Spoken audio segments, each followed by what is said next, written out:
花日和です。今回はオートミールのバナナブレッドを作りました。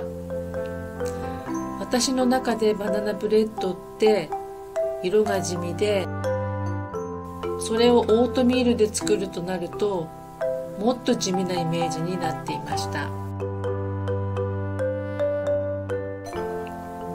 そこをちょっと変えたくて使うオイルをカカオバターに変えてみたんですよね。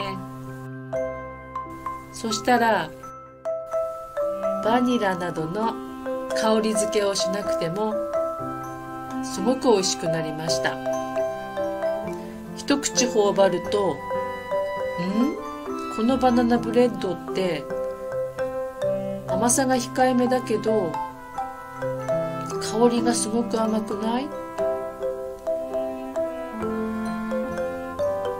ということで一切れでも満足できるボリューム感が出ました。それにカカオバターってとっても体に良いものですよね。もし完熟バナナがあったらぜひ作ってみてくださいね。